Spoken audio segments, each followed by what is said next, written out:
औज़ु बिल्लाहि मिनश शैतानिर रजीम बिस्मिल्लाहिर रहमानिर रहीम अल्लाहुम्मा सल्लि अला सय्यिदिना मौलाना मुहम्मदिन व बारिक वसल्लिम अल्लाहुम्मा सल्लि अला सय्यिदिना मौलाना मुहम्मदिन व बारिक वसल्लिम सलातु वस्सलामु अलैका या रसूलल्लाह अस्सलातु वस्सलामु अलैका या हबीबल्लाह अस्सलातु वस्सलामु अलैका या नबी अल्लाह अस्सलातु वस्सलामु अलैका या रसूलल्लाह सल्लल्लाहु ताला अलैहि वसल्लम। अच्छा, हम लोग वुजू के फराइज जान रहे थे, जिसमें हमने 2 फराइज जान लिए थे। आज तीसरे फर्ज की बात है, यानी कि सिर का मसे की बात है। जो हम लोग सिर का मसा करते हैं उसकी बात है। तो सिर का मसा क्या है? तो चौथाई सिर का मसा करना फर्ज है। पहली चीज, पूरे सिर का मसा करना क्या है? सुन्नत होता है। और चौथाई सिर का मसा करना फर्ज है। क्या है? फर्ज। चौथाई सिर क्या होता है? किसी भी चीज के 4 हिस्से कर लो तो एक हिस्सा चौथाई कहलाता है। जैसे हम लोग रोटी खाते हैं तो रोटी के 4 हिस्से करते हैं, 4 जो हिस्सों में बांटते हैं, तो एक हिस्सा उसका चौथाई होता है। ठीक है। अच्छा, अब देख लीजिए कि चौथाई सिर का मसा करना क्या है? फर्ज है। अब हम लोग इसी के ताल्लुक से थोड़ी से मसले जानेंगे। देखिए, मसा करने के लिए हाथ तर होना चाहिए। जब लोग मसा करें तो मसा करने के लिए क्या होना चाहिए? हाथ जो है हल्का हल्का गीला होना चाहिए।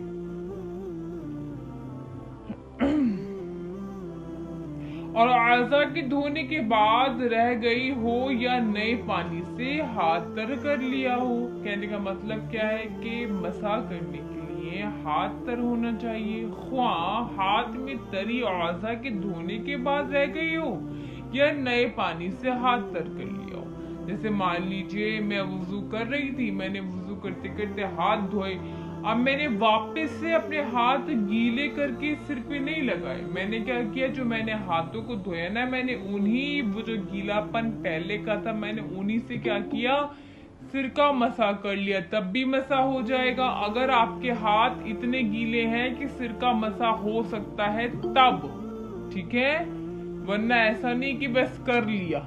तो वही कह रहे हैं कि सिर का मसा करने के लिए हाथ तर होना चाहिए, चाहे हाथ में तरी औज़ा के धोने के बाद हो, यानी कि कोई भी हिस्सा आपने धोया उसके बाद हो, या फिर नए आपने वापस से हाथ धोए हो तो उससे आपने सिर का मसा कर लिया हो। तो बहरहाल दोनों हालतों में जो है मसा होगा, लेकिन कब होगा? जब हाथ आपके गीले हों तब। अच्छा, दूसरी चीज क्या है कि कोई भी औज़ू के मसा के बाद जो हाथ में तरी बाकी रह जाएगी वो दूसरे औज़ा के मसा के लिए काफी नहीं होगी। जैसे कि मैंने अब एक चीज धोई है, मैंने एक चीज जो मान लीजिए मैंने मुंह धोया है, अब मैं सोचूं कि मुंह धोने के बाद अब मैं उसी गीले गीले हाथों से जो हूँ बस अपने हाथों को धो लूं तो काम नहीं चलेगा। तो जब किसी एक चीज के लिए हम अपना गीला हाथ यूज कर देते हैं तो दूसरे के लिए वो गीला हाथ काफी नहीं होता, जबकि दोबारा से भिगोना पड़ता है। तो वही बता रहे हैं कि कोई भी औज़ू के मसा के बाद जो हाथ में तरी बाकी रह जाएगी वो दूसरे औज़ू के मसा के लिए काफी नहीं होगी। आगे के लिए क्या है कि सिर पर बाल ना हो। इससे कोई शख्स गंजा है, उसके सिर पे बाल नहीं है, या किसी के सिर पे बाल कम है, खाल दिखती है, तो सिर पर बाल ना हो तो जिल्द की चौथाई और जो बाल हो तो खास करके बालों की चौथाई का मसा फर्ज है। कहने का मतलब क्या है? और सिर का मसा उसी को कहते हैं। किसी के बाल ज्यादा हैं, जैसे कि हम लोग अल्हम्दुलिल्लाह बालों वाले हैं, सिर पे बाल हैं, तो अब हमें ऐसा नहीं करना कि बालों को हटा हटा के जिल्द पे मसा करना है। नहीं नहीं, जिनके बाल कम होते हैं या फिर जो गंजे होते हैं, जिनका सिर दिख रहा होता है, तो वो क्या करेंगे? वो जिल्द का मसा करेंगे। चौथाई जिल्द का मसा करना उनके लिए फर्ज है। और जिनके बाल हैं तो बाल वालों के लिए बाल का जो है मसा करना क्या है? फर्ज है। इसी को जो है सिर का मसा कहते हैं। अब आगे क्या है कि जो लोग जो है अमामा बांधते हैं सिर पर, ठीक है, तो अमामा या फिर टोपी या फिर दुपट्टी पर मसा काफी नहीं होता। जैसे कि कोई शख्स है, उसने दुपट्टा ओढ़ लिया तो दुपट्टे पे मसा कर लिया, या फिर अमामा है तो उस पे जो वो बंधा रहा फिर उस पे मसा कर लिया, या फिर जो टोपी है टोपी के ऊपर ही कर लिया, तो इस पे मसा काफी नहीं होगा। लेकिन अगर होगा तो कैसे होगा? हाँ, अगर टोपी दुपट्टा या फिर वो इतना ज्यादा बारीक हो कि तरी क्या हो जाएगी, बिल्कुल हमारे बालों पर पहुंच जाएगी, जो है चौथाई सिर को जो है भिगो देगी, तो मसा हो जाएगा। लेकिन ऐसा हो तो नहीं सकता, हम लोग ये बात जान रहे हैं। फिर भी किसी का ऐसा बिल्कुल लद्दड़ सा दुपट्टा है, खराब सा है, बिल्कुल छन्नी छन्नी, बिल्कुल कि हाँ भाई पहुंच जाएगा, गीला हो जाएगा हमारा सर, जो है मसा हो जाएगा, तो कर सकते हो। अच्छा, वैसे ही क्या है कि छल्ले हैं और पाँव के जो गहने होते हैं, उनका भी वही हुक्म जो मैंने आप लोगों को हाथों का बताया था। भाई अगर हाथों में अंगूठी पहने हैं, टाइट है, लूज है, जैसे भी, तो मैंने बताया था कि कैसे कैसे करके पानी डालना है। इसी तरह जब पैर को आपको धोना है तो पैरों को भी वैसे ही करना है जैसे मैंने आपको हाथों के बारे में बताया था। कि अगर आप पैरों में बिछिए पहने हो, टाइट हैं, तो उनको उतार के पानी डालो। अगर लूज है, लगेगा कि हाँ हिलाकर पानी चला जाएगा, तो उनको हरकत देके पानी डालो। या फिर बिल्कुल से लूज है कि ना हिलाने की जरूरत है ना उतारने की, तो ऐसे ही चला जाएगा पानी, तो ऐसे ही कर लो। वैसे ही पैरों की भी बात है। तो बाज लोग किसी बीमारी की वजह से पाँव के अंगूठों में क्या करते हैं ना, खूब तेज धागा बांध लेते हैं, कि इतना ज्यादा टाइट बांधते हैं कि वो बिल्कुल चिपका हुआ होता है खाल से, ऐसा लगता नहीं है कि उसके अंदर पानी चला जाएगा। तो इसी हालत में अगर वो वुजू कर लेते हैं तो फिर उनका वुजू नहीं होगा। उन्हें चाहिए कि उस धागे को उतारें और वुजू बनाएं, या फिर उस धागे को लूज करें ताकि पानी अंदर तक जाए। आगे की तरफ देखिए कि जो घाइयां होती है, यानी कि जो उंगलियों के बीच की जगह होती है, घाइयां हो गई, उंगलियों की जो साइडें हो गई, तलवे हो गए, एड़िया हो गई, ये सबका धोना फर्ज है। यानी कि मुकम्मल पैर, हर तरीके से गट्टे सब, हर एक चीज, उंगली की घाइयां, साइडें, गरबटे, हर एक चीज को धोना फर्ज है। अब देखिए जिस औज़ा का धोना फर्ज है, यानी कि जिन जिन औज़ा का धोना फर्ज है, उन पर पानी जो है, उन पर पानी पे बह जाना शर्त है। ये जरूरी नहीं कि जानबूझकर पानी बहाए, अगर बिला क़स्द इख्तियार भी उन पर पानी बह जाए, मसलन जैसे बारिश है, बारिश में कोई शख्स नहाया, ठीक है, और वो औज़ा जो वुज़ू में धोना फर्ज थे वो भीग गए, पानी बह गया, हर हिस्से पर जो है दो दो बूंदे जो है पानी जो है टपक गया, या फिर क्या हुआ, और जो चौथाई सिर है वो भी भीग गया, जो चौथाई सिर है वो भी भीग गया, हर एक चीज हो गई, नम हो गया, या किसी तालाब में कोई शख्स गिर गया, ठीक है, और उसके जो वुजू में जो चीजें धुलने की है वो सारी की सारी भीग गई, तर हो गई, तो वुजू हो जाएगा। अब जैसे कि बारिश होती है, इंसान बारिश में नहाने चला जाता है, खूब तेज बारिश हो, खूब तेज, इंसान नहाने चला गया बारिश में, अब उसकी चेहरा भी भीग गया जो कि फर्ज है वुजू में, ठीक है, पैर भी भीग गए अच्छी खासे, हाथ भी कोहनियों समेत भीग गए, ठीक है, सिर का मसा भी हो गया, सारे फर्ज अदा हो गए, और उन पे से पानी भी बह गया, तो उसका अब वुजू है। अगर वो उसके बाद आके डायरेक्ट नमाज भी पढ़ लेना कपड़े चेंज करके, तो वो पढ़ सकता है, बिकॉज उसका वुजू है। या फिर कोई शख्स जैसे दरिया में नहाया, हर एक चीज भीग गई उसकी, तब भी क्या है, उसका वुजू ऑटोमेटिक हो गया, अब वो नमाज पढ़ सकता है। अच्छा, आगे देखिए कि जिस चीज की आदमी को उमूमन या खुसूसन जरूरत पड़ती रहती है, ठीक है, कोई शख्स ऐसा है कि इसको उस चीज की जरूरत पड़ती रहती है, कोई भी चीज, और उसकी क्या है, निगहदाश्त व एहतियात में हर्ज होना, हर्ज हो नाखूनों के अंदर, या ऊपर या और किसी धोने की जगह पर उसके जो है लगे रह जाने से, अगरचे जो है जरमदार हो, अगरचे उसके नीचे पानी ना बहे, अगरचे सख्त चीज हो, वुजू हो जाएगा। जैसे देखिए जो पकाने वाले होते हैं, जो खाना वगैरह पकाते हैं, ठीक है, जो खाना वगैरह पकाते हैं उनके वो आटा वगैरह लग जाता है, ठीक है। और जो जैसे कि जो कलर वगैरह का काम करते हैं, मान लीजिए कोई डाई कर रहा है, कोई कलर वगैरह का काम कर रहे हैं, उनके हाथों में जैसे रंग लग गया, ये चेहरे पे लग गया, ठीक है, रंग वगैरह का हो गया। फिर वैसे ही जैसे औरतों के लिए मेहंदी हो गई, ठीक। और जो लोग लिखते हैं, काफी लिखते हैं, उनके हाथों में पेन की स्याही वगैरह लग जाती है, उसका वो जो असर हो गया। और मजदूरों के लिए जैसे कि गार या फिर मिट्टी वगैरह हो गई। तो आम लोगों के लिए जो है सुरमा वगैरह हो गया, जो लोग लगाते हैं आंखों में। तो इन सब जो मिट्टी, गुबार, मक्खी, मच्छर, मतलब जो भी कुछ चीज है, इनसे ऐसा नहीं है, ये वो चीजें हैं जो आदमी की जरूरत है। कुछ आदमी जॉब कर रहे हैं, कोई किसी का काम ही डाई करने का है, उनके हाथों में कलर लग गया है या कुछ भी है, फिर वो वुजू बनाएंगे तो उनका वुजू हो जाएगा, ठीक है। मेहंदी लगी हुई है, वुजू हो जाएगा, ठीक। तो ऐसे ही लोग लिखते हैं स्याही से, स्याही लग गई है हाथों में, वुजू हो जाएगा, ठीक है।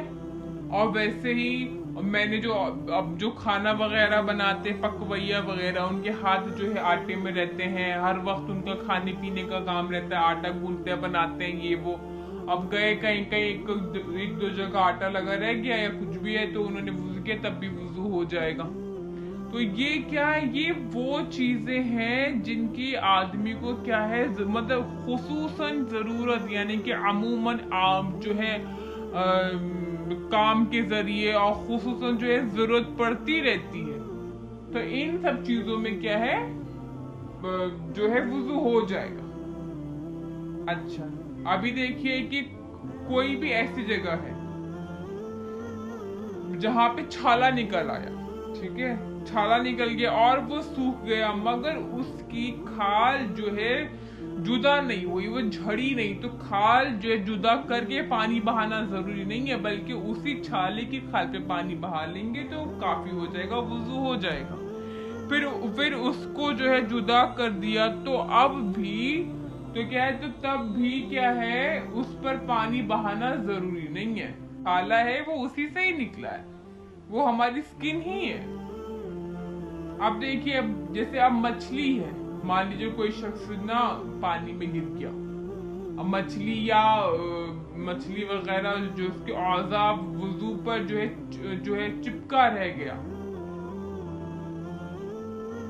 चिपक गया, कुछ भी है कि पानी उसके नीचे नहीं बहेगा तो वुजू नहीं होगा। बस पानी बहना चाहिए हर एक जगह से तो हो जाएगा। तो यहाँ पे वो चीजें मैंने बताई हैं जो वुजू की क्या थे, फराइज थे। वुजू के कितने फर्ज थे? 4 थे।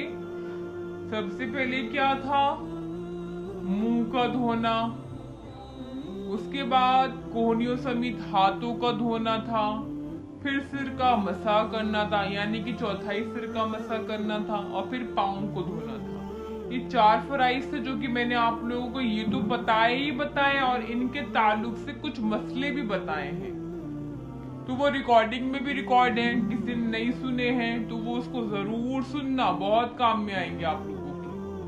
अब इसके आगे हम लोग बात करेंगे वुजू की सुन्नतों की, ठीक है। वुजू के फराइज कंप्लीट हो गए अल्हम्दुलिल्लाह।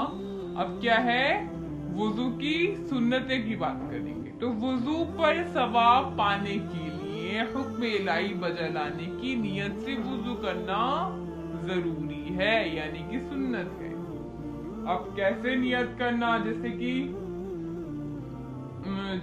हम लोग गए वुजू बनाने के लिए गए, नियत कर लिया अल्लाह मैं वुजू बना रही हूँ तेरी इबादत करने के लिए, सवाब पाने के लिए, नियत कर ली। तो अभी क्या रहेगा ना, तो वो सवाब पाएगा, वुजू करने का सवाब पाएगा। और ऐसा मतलब उसने अगर नियत नहीं करी तो वो वुजू तो हो जाएगा लेकिन सवाब नहीं पाएगा। अब क्या है कि बिस्मिल्लाह से शुरू करें। किससे करें? बिस्मिल्लाहिर्रहमानिर्रहीम। इस तरह से क्या करें? वुजू को शुरू करें। और अगर वुजू से पहले इस्तंजा करके करें तो कब्ल इस्तंजे के भी बिस्मिल्लाह कहें। मगर कब? मगर पाखाना में यानी कि वॉशरूम में जाने या बदन को खोलने से पहले कहें। निजासत की जगह पर और बाद सतर खोलने के यानी कि बदन से कपड़े को हटाने के बाद जबान से जिक्र इलाही करना मना है। फिर आगे देखिए, और शुरू यूं करें। जब वुजू बनाना स्टार्ट करें तो कैसे करें कि पहले हाथों को गट्टों तक 3-3 बार धोना है। क्या करना है? हाथों को गट्टों तक 3-3 बार धोना है। अगर पानी बड़े बर्तन में, जैसे कोई बड़ा बर्तन मान लीजिए भगोना है बड़ा सा, तो अगर बड़े बर्तन में है और कोई छोटा बर्तन क्या है ही नहीं पास में कि जिससे उसमें पानी उंडेल कर हाथ धो लिया जाए, तो उस शख्स को क्या चाहिए कि उल्टे हाथ की उंगली थोड़ी सी बिल्कुल उंगली को मिलाए, जरा सी हल्का सा बस साइड से पानी में डाले, ठीक है, और हथेली का कोई भी हिस्सा जो है पानी में ना पड़े, और पानी निकाल कर जो अपना सीधा हाथ क्या कर ले 3 बार धो ले। फिर क्या करें? अपने सीधे हाथ से उल्टे हाथ को धो लें। उसके बाद जितने जितने हमारे हाथ धुल गए ना, हम लोग बगैर किसी परेशानी के उतना हाथ पानी में डाल सकते हैं। लेकिन ये सिचुएशन कब है? जब हमारे पास छोटा बर्तन मौजूद नहीं है, बड़ा बर्तन है कोई, हम निकाल नहीं सकते पानी, तो हमें क्या करना है? अपने उल्टे हाथ से थोड़ी सी बिल्कुल जरा सी उंगलियां को साइड से डालनी है पानी में एक तरफ से, और अपने उसी उंगलियों से सीधे हाथ को धोना है 3 दफा। जब सीधा हाथ धुल जाएगा तो हम वो सीधे हाथ से फिर अपने उल्टे हाथ को धोएंगे। अब हम क्या कर सकते हैं? बगैर तकल्लुफ के जितना हाथ हमने धोया उतना हम पानी में डाल सकते हैं, उतना जो है हम लोग जो है पानी में डाल सकते हैं। तो इतनी बात हो गई। अब आगे की तरफ क्या है? और उससे पानी निकाल कर बायां हाथ धो ले। ये इस सूरत में है कि हाथ में कोई निजासत ना लगी हो। ये कब करना है हमें? जब हाथ में हमारी कोई भी गंदगी ना पड़ी हो, कोई भी निजासत जो है नहीं लगी। अगर जरा सी भी गंदगी लगी हो तो वो सारा का सारा पानी बिल्कुल बेकार है, बिल्कुल बर्बाद है, डालना जायज नहीं है। हाथ डालने का तो पानी नापाक हो जाएगा, ठीक है। अगर हाथ डालोगे तो क्या हो जाएगा? पूरा पानी नापाक हो जाएगा। अगर छोटे बर्तन में पानी है या पानी तो बड़े बर्तन में है मगर वहां कोई छोटा बर्तन भी मौजूद है, ठीक है, और उसने बेधोया हाथ पानी में डाल दिया, बल्कि उंगली का पूरा नाखून डाला, तो वो सारा पानी वुजू के काबिल ना रहा। मैंने जो इससे पहले वाला मसला बताया वो सिचुएशन के ऊपर डिपेंड था कि हमारे पास कोई छोटा बर्तन भी नहीं है और हमें वुजू बनाना है, हम क्या करें। तब जाके मैंने आपको वो तरीका बताया। अभी क्या है, छोटा बर्तन है, आलस आ रहा उठाने में, बड़े बर्तन में ही बस हाथ डाल दिए, तो अब वो पानी किसी भी काबिल नहीं रहा, हम उससे वुजू नहीं बना सकते। अब आगे क्या है कि ये उस वक्त है कि जितना हाथ पानी में पहुंचा उसका कोई हिस्सा बेधुला हो, वरना अगर पहले हाथ धो चुका और उसके बाद हदस ना हुआ तो जिस कदर हिस्सा धुला हुआ हो इतना पानी में डालने से मुस्तामिल ना होगा, अगरचे कोहनी तक हो, बल्कि गैर जुनूब ने अगर कहीं कोहनी तक हाथ धो लिया तो उसके बाद बगल तक डाल सकता है कि अब उसके हाथ पर कोई हदस बाकी नहीं। अब कहने का बस मतलब इतना है कि जो मैंने ये कहा कि पानी नापाक हो जाएगा, वो कब होगा? जब हाथ में गंदगी लगी हो। अगर हाथ में गंदगी नहीं लगी, हमारा हाथ बिल्कुल सही है, सूखा है, कोई दिक्कत वाली बात नहीं है, तो हम वो कर सकते हैं कि थोड़ा सा हाथ डालें और फिर क्या करें, अपना हाथ धो लें। लेकिन हमारा हाथ अगर ऑलरेडी पहले से धुला हुआ है फिर हमने डाला तो कोई दिक्कत नहीं है, हम लोग आराम से जो है पानी यूज कर सकते हैं। यहाँ से थोड़ी सी मसले और बाकी हैं हमारे, जो कि वुजू की सुन्नतों के ताल्लुक से। फिर है हमारे वुजू के मुस्तहबात। मुझे ये लगता है कि ये 15 दिन भी कोर्स चलेगा, क्योंकि उससे पहले इंशाल्लाह ताला ये कोर्स कंप्लीट हो जाएगा। थोड़ी सी चीजें बाकी हैं, बस अभी वुजू की सुन्नतें हो जाएंगी, वुजू के मुस्तहबात हम लोग करेंगे और वुजू तोड़ने वाली चीजों को जान लेंगे। उसके बाद वुजू का बयान क्या हो जाएगा, हमारा मुकम्मल हो जाएगा। तो जो इस बात को ध्यान हमेशा से रखिए कि जो आप लोग वुजू में सीख रही है ना, जो आप लोग वुजू में सीख रही हैं, बहुत इंपॉर्टेंट मसले हैं। मैं ऐसी मेहनत नहीं कर रही हूँ, मैं बहुत समझाने की कोशिश कर रही हूँ। आप लोगों ने मुझसे 99 नेम्स ऑफ अल्लाह कोर्स के लिए कहा था, लेकिन मैंने अपनी जिद से आप लोगों को वुजू कोर्स कराया, क्योंकि उस कोर्स से भी ज्यादा इंपॉर्टेंट मुझे ये कोर्स लगा था। अब जैसे जैसे आप लोगों को मसले पता चल रहे होंगे तो आप लोगों को अंदाजा हो रहा होगा कि हाँ वाकई में क्या है, ये वाला कोर्स क्या इम्पोर्टेंट है। इस चीज को थोड़ा सा तवज्जो देना, रिकॉर्डिंग्स को बार बार सुनना और आगे भी शेयर करना।